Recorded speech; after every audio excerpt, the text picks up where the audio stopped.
Lalu Umar usul, ini kebetulan ya Rasulullah, Abu Hurairah mau menyampaikan di pasar di depan orang banyak. Saya khawatir kalau memang itu betul, jangan-jangan nanti karena orang di pasar itu kemampuannya tidak sama, ya heterogen, nanti dikira agama itu hanya mengucapkan la ilaha illallah masuk surga.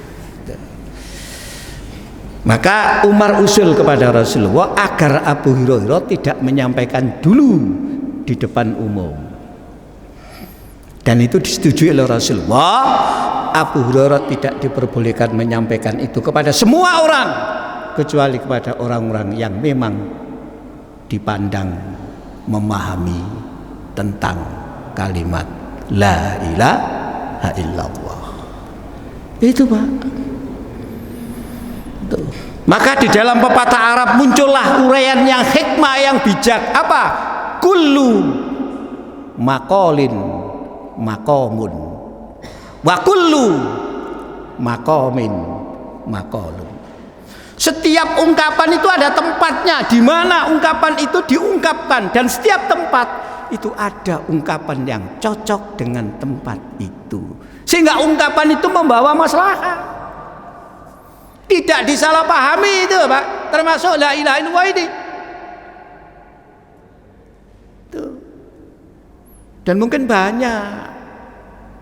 Apalagi kalau yang ditekankan hadis afdhaludz dzikri fa'lam annahu la ilaha illallah. Seutama-utama zikir itu mengertilah kalimat la ilaha illallah. Loh, memang la ilaha illallah itu kalimat zikir yang paling utama, wong itu memang intinya agama seluruh para nabi itu di situ. Sehingga enggak sekedar diucapkan tanpa kemudian dipahami betapa kandungannya sangat komprehensif di dalam beragama itu. Makanya di dalam Al-Qur'an Allah berfirman, surat 47 ayat 19, a'udzu billahi minasyaitonir rajim, fa'lam annahu la ilaha illallah wastaghfir lidzambika walil mu'minina wal mu'minat wallahu ya'lamu mutaqallabakum wa mathwaakum. Artinya fa'lam annahu la ilaha illallah, mengertilah kamu bahwa tidak ada Tuhan yang hak, tidak ada yang punya hak diibadahi illallah kecuali Allah. Mohonlah ampun atas dosamu kepadanya, mohonlah ampun atas dosa orang-orang mukmin laki-laki maupun perempuan. Sungguh Allah mengerti sesungguhnya tempatmu itu di mana dan kamu nanti akan kembali kemana.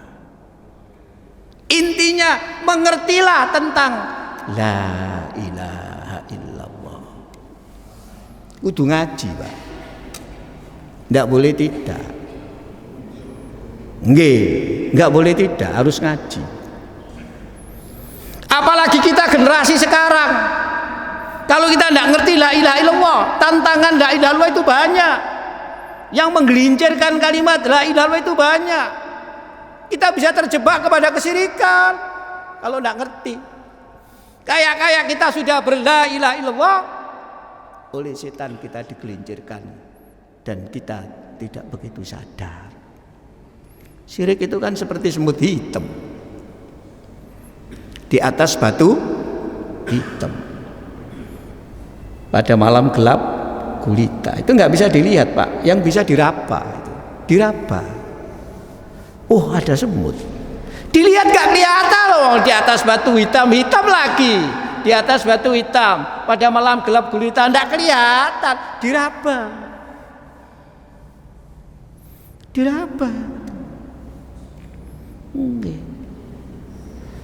Dampak revolusi Eropa Pak itu, yang menggugat agama jangan ikut berperan dalam soal kenegaraan. Karena agama dulu itu bukan agama Islam, itu agama selain Islam, sering dipakai sebagai justifikasi oleh mereka yang berkuasa, menguasai masyarakat. Muncullah sebuah gerakan melahirkan sikap sekularisasi, tapi dampaknya kan besar juga terhadap Islam. Besar Pak, terhadap Islam sekularisasi itu. Kita terkadang sekuler tidak terasa kita itu. Sehingga muncul gerakan misalnya, wah agama itu urusannya awake dhewe-dhewe, gak urusan wong akeh gitu. Lah apa wong akeh ngurus agama gitu. Ya napa sih sampeyan? Tuh. Lho ngaten itu, Pak. Nggih. Kadang-kadang kita terjebak seperti itu. Nggih. Muncullah paham kemudian ya dari itu lahirlah liberalis. Dari liberalis lahirlah materialis. Apa-apa diukur duit saja sekarang itu sampean itu. Karena duitnya nggak jalan. Mau pilkada nih gak disuruh barek 20.000 gak melaku kan ada Pak kadang-kadang itu ya. Misalnya begitu itu. Ukurannya itu.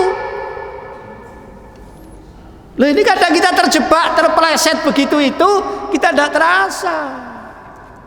Maka harus paham, harus mengakar, harus melekat sampai pada hati yang paling dalam. Dulu pernah kita sampaikan dalam teori tasawuf, hati itu ada 3 tingkatan.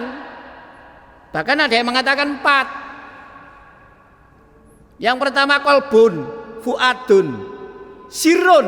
Tapi ada yang mengatakan yang ketiga bukan sirun, sodrun, dada artinya. Baru kemudian sirun. Sirun itu hati yang paling kecil, hati dalam, hati kecil itu fitrah, itu suci, tidak akan menipu hati itu.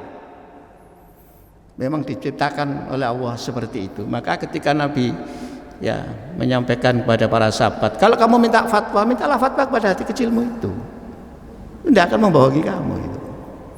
Itu dalam bahasa tasawuf namanya sirun. Jadi ada kolbun, itu lapis yang paling atas itu, luar. Lalu fuadun, sodrun, sirun. Coba panjenengan itu. Kalau iman sampai di situ, itu namanya nurani namanya Pak. Karena hati itu sudah memperoleh cahaya, matanya menjadi terang. Nur aini disingkat menjadi nurani. Itu namanya nurani itu ya begitu itu di situ itu. Nurani itu. Kalau iman sampai di situ, la ilaha illallah sampai di situ, insya Allah tidak akan dikhawatirkan Pak. Meskipun perubahan zaman kayak apa saja, sekali mukmin tetap mukmin. Bahkan dalam Al-Quran, wala tamutunna illa wa antum muslimun. Tidak akan mati rela, mati tidak muslim itu tidak akan. Pasti berjuang dan berusaha untuk terus menjadi muslim. Sekali muslim tetap muslim. La ilaha illallah, maka perlu diupdate. Kalau tidak, aduh, maka mengertilah tentang la ilaha illallah itu. Di Quran ditegaskan, ingat, jika bapak-bapakmu, jika anak-anakmu, jika istri-istrimu, jika saudaramu, jika keluargamu, jika harta benda yang kamu kumpulkan, jika perusahaan yang kamu takut kerugiannya, jika rumah-rumahmu yang kamu merasa tenang tinggal di dalamnya lebih kamu cintai daripada Allah, daripada Rasulullah, daripada jihad fisabilillah, tunggu aja nanti apa yang akan diperbuat oleh Allah kepada orang-orang yang model seperti itu. Itu Quran. Jangan bisa baca surat 9 ayat 24. Orang la ilaha illallah tidak akan seperti itu Pak. Tetap lebih mencintai Allah, asyaddu hubbalillah. Maka ketika kecintaan kita kepada Allah yang mestinya asyaddu, lebih mencintai, tergeser oleh yang lain, muncullah namanya andad. Andad itu ada saingan. Kita menciptakan saingan bagi Allah. Sehingga di Quran diingatkan ada orang-orang gitu ya, yang mengambil selain Allah itu sebagai andad bagi Allah. Itu mereka mencintai.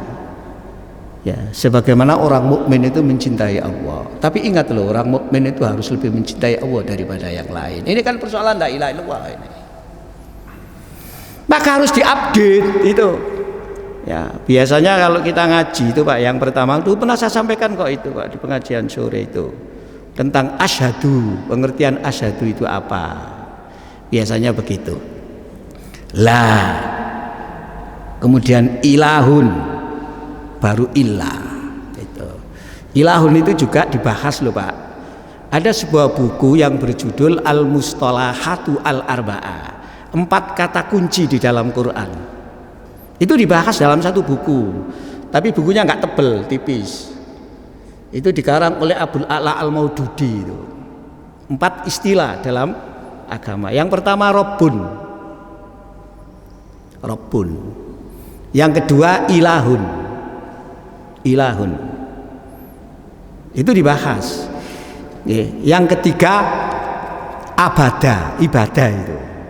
Ibadah. Itu dibahas. Dan yang keempat dinun, kata din. Itu dianggap kata kunci di dalam Quran. Karena apa yang diterangkan di dalam Al-Quran itu akan kembali kepada 4 istilah itu. Kalau tidak Rabbun, ilahun, ibadah, kemudian itu semua kembali kepada din. Din, maka dulu pernah saya sampaikan, din itu kalau diterjemahkan dengan agama, ada yang kurang setuju. Din ya din istilah baku. Meskipun dalam studi karena nggak ada istilah selain agama, ya din itu diterjemahkan agama. Maka Profesor Salabi itu dalam bukunya yang dari Malaysia itu tidak pernah nulis dengan kalimat agama Islam, enggak, din Islam. Din itu tidak istilah baku menurut sebagian para ahli. Meskipun di Indonesia diterima din itu ya agama itu ya din, sehingga istilah itu disamakan. Tapi itu dibahas istilah din itu dalam sebuah buku kecil yang ditulis oleh Abul A'la Al-Maududi, judulnya Al-Mustalahatu Al-Arba'ah. Saya kebetulan punya terjemahnya itu, karena aslinya nggak menemukan itu, tapi ada terjemahnya. Itu pun buku langka, saya nggak niat beli kok. Begitu lewat, loh kok ada buku ini, daripada nggak dapat aslinya ya nggak apa-apa, terjemahnya aja itu. Ada itu buku itu seperti itu. Nah inilah supaya orang paham la ilaha illallah. La itu kan kalau menurut ilmu nahwu huruf la nafiyali jinsi kan gitu. La yang meniadakan segala bentuk jenis. Jenis apa? Jenis ilahun. Lah ilahun itu apa? Itu dijelaskan. Meniadakan segala bentuk, meniadakan segala jenis. Jenis apa? Jenis ilahun. Bentuk penyembahan. Tidak ada illallah, baru isbat, kecuali Allah. Maka kemudian sering diterjemahkan, tidak ada yang punya hak diibadahi melainkan Allah. Asyhadu sudah pernah saya sampaikan, asyhadu itu termasuk sumpah. Kata Ibnu Taimiyah, sumpah itu ungkapan yang diungkapkan untuk memperkuat, untuk meyakinkan. Kalau mungkin masih ada keraguan, tapi menggunakan sifat Allah, menggunakan nama Allah, dan ditambah dengan huruf qasam. Kalau diterjemahkan demi Allah, nah itu punya konsekuensi Pak, itu Pak. Dan di dalam Quran diterangkan tentang sumpah ini itu. Tapi ada lagi sumpah yang menggunakan kata syahidah, nah itu sehingga disebut mitsak, janji, ikrar, termasuk sumpah. Asyhadu itu sumpah, diterjemahkan saya bersaksi. Lah kapan kita pernah menyaksikan Allah dengan mata? Kemudian kita membuat pernyataan saya bersaksi. Disitulah pentingnya kita memahami la ilaha illallah. Karena kandungan materi isi yang kita saksikan, kita nyatakan, kita ikrarkan itu adalah la ilaha illallah. Maka di dalam hadis ditegaskan 3 golongan besok yang jadi musuh Allah di hari kiamat. Bayangkan sampean, di saat orang butuh pertolongan, butuh syafaat, dimungsuhi oleh Allah. Itu salah satunya orang yang bersumpah, tapi kemudian sumpahnya itu dikhianati. Coba sampean. Tuh. Jadi syahidah itu sumpah, mitsak yang punya konsekuensi. Dulu kita sampaikan latu minunna, pasti benar-benar beriman dong. Asyhadu itu tidak kelihatan kok, dasarnya iman. Sami'na ya tentu, wa ata'na walatan suronnya, membela Pak itu. menolong agama ini. Nah, di sini kan kita perlu belajar, Pak. Maka belajar ini menjadi penting. Nggih. Ya Ahmad Dahlan itu pernah pesan begini. Islam ini dulu itu bercahaya, berkilau gitu. Tapi dalam perkembangannya cahaya itu akan redup. Tapi yang redup bukan Islamnya, orang yang memeluk Islam. Sudah nggak bercahaya itu loh, Pak. Dan itu sejalan dengan hadis Nabi. Generasi yang baik itu kan yang dekat Nabi.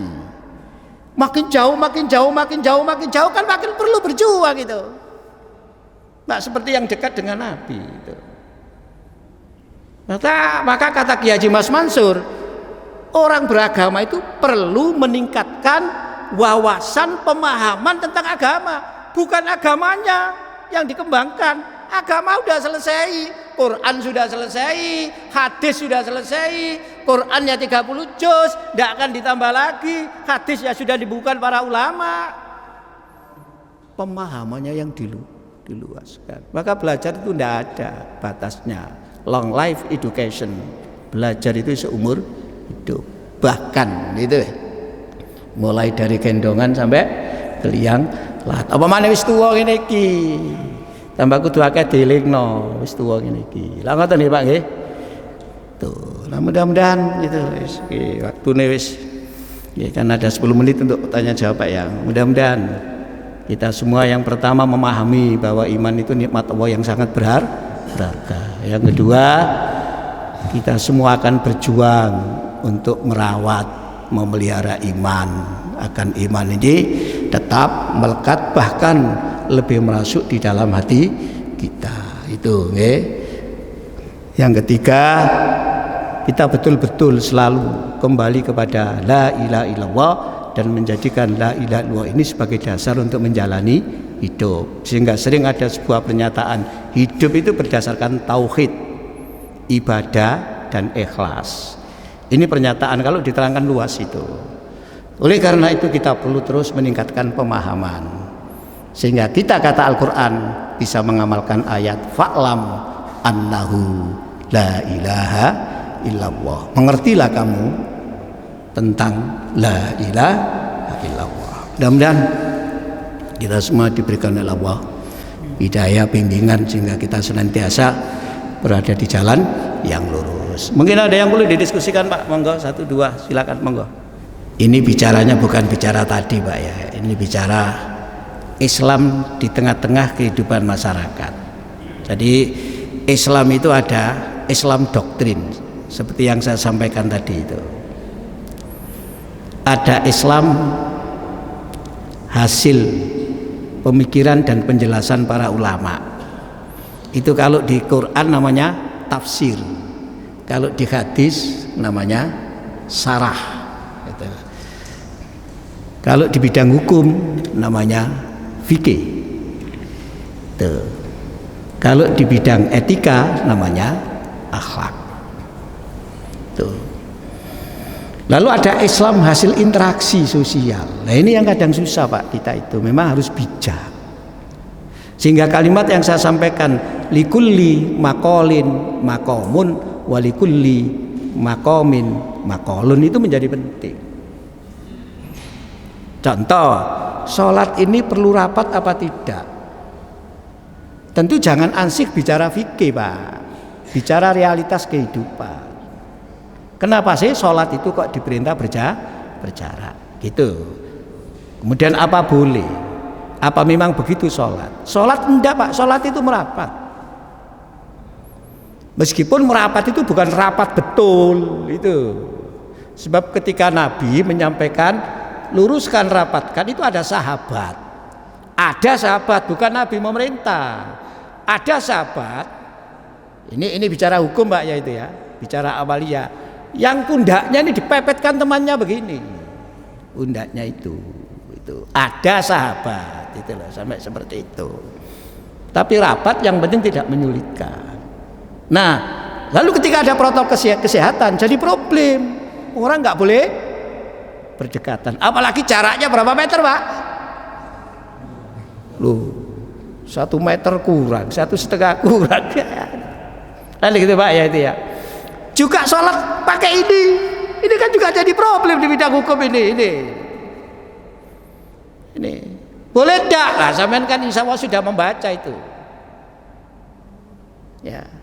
Karena pandemi lah, meskipun pandemi itu tidak kemudian menyerang pada semuanya, tapi kondisi ini dinyatakan pandemi oleh yang ahli tentu, termasuk WHO ukurannya, sehingga kemudian ada protokol kesehatan. Nah, terhadap panjenengan mau terserah lah, masjid buat kebijakan aja Pak, nggak apa-apa. Mau dijarakkan, apa dipepetkan nggak jadi masalah. Masjid juga macam-macam, tergantung Pak. Tapi kebijakan masjid, karena masjid ini ada yang ngatur. Lah kalau panjenengan diatur masjid ya ikut. Yang jadi persoalan itu begini, kalau ada orang gitu ya yang takut ketika masjid menerapkan rapat, itu yang jadi persoalan Pak. Itu yang jadi persoalan. Kalau berjarak, insya Allah masing-masing orang itu memaklumi kan gitu Pak ya. Karena itu memang dianggap protokol kesehatan sebagai upaya ikhtiari gitu. Ketika kemudian di masjid itu rapat, disinilah lalu ada problem. Ono sing wani, ono sing gak wani. Mana yang lebih masalah monggo lah gitu. Kita bisa memahami saja Pak itu gitu. Kita bisa memahami saja. Memangnya ono sing ngono. Bahkan saya itu pernah sholat itu loh Pak, wis gak ono namanya protokol kesehatan itu, padahal di depan itu disediakan cuci tangan itu loh, karpetnya itu Pak, besar masjidnya, karpetnya itu loh, nggak diambil karpetnya itu. Sholat maghrib itu gak ono sing maskeran hanya sekitar 20% namanya. Wah, ada yang begitu, ada yang gitu, meskipun ada yang enggak. Kalau masjid saya, kita upayakan ayo kita disiplin sajalah, karena pemerintah ini sudah mengeluarkan biaya banyak, ya dana banyak gitu loh, ya kita dukunglah melalui begini. Toh juga hukum sholat ya berjamaah dengan merenggangkan ini sudah difatwakan oleh berbagai kalangan, termasuk MUI boleh, itu Muhammadiyah boleh, NU boleh, itu ya ini artinya lembaga-lembaga itu membolehkan. Kita coba ikuti ini saja. Tapi itu kan namanya fatwa Pak. Fatwa itu tidak mengikat, kayak qadha, kayak putusan peradilan itu. Jadi yang ikut monggo. Disinilah kita perlu bijak Pak itu. Tapi masjid ngambil kebijakan aja Pak, nggak apa-apa. Silakan. Orang yang takut rapat nanti misalkan masjid mengambil kebijakan rapat Pak ya. Orang yang takut rapat akan di belakang Pak sholatnya. Nggak di depan, takut rapat. Tapi ada orang ya gitu tadi itu, nggak takut dan macam segala itu. Ya monggo lah Pak. Yang penting bijak, sangat bijak Pak, memanage perbedaan itu. Karena perbedaan itu ada kecenderungan Pak untuk terjadi perselisihan itu. Dan perbedaan apapun. Aja mana perbedaan soal keyakinan agama. Perbedaannya ambelai loh. Yang laki-laki seneng pedes ini. Sing wedok iku gak seneng pedes istrinya. Iku lek nyambel pedes iku barek sambat iki sampean ngene. Lha itu soal pedes saja itu sampean itu. Nah, ini maka bijak gitu ya, bijak. Sehingga di Quran banyak bagaimana memanage perbedaan itu. Karena perbedaan itu satu keniscayaan, Pak. Bermacam-macam itu satu keniscayaan itu. Dan itu diterangkan itu di dalam surat Al-Fatir ada, surat Yunus ada, surat Al-Maidah ada. Tentang mukhtalifun itu berbeda-beda itu ya, termasuk berbeda dalam hal pandangan. Ayolah kita berpikir bijak gitu aja. Lah, yang ingin jarang kalau masjid mengambil kebijakan rapat, yo jangan kemudian memaksakan, kan gitu ya Pak ya itu ya. Yang ingin rapat, ya jangan memaksakan orang jarang. Sehingga sampean kei kesempatan aja lah di mana itu. Mungkin sing jarang nang mburi gitu loh Pak ya. Sing rapet tok ngarep itu. Malah ada masjid itu begini Pak. Ya ini yang masjidnya enggak begitu besar. Yang depan itu jarang Pak, yang depan itu. Sing mburi rapet kabeh ora sing.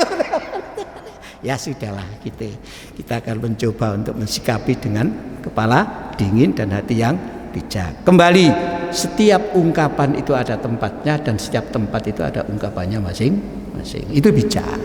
Saya kira begitu Pak. Ini kebijakan Pak, dirapatkan ini. Nah kalau kebijakannya monggo panjenengan, yang enggak ya di belakang lah, enggak apa-apa gitu nanti gitu. Nggih, macam-macam. Saya malah pernah ke Probolinggo itu sama sekali Pak. Saya mandi-mandi di masjid itu.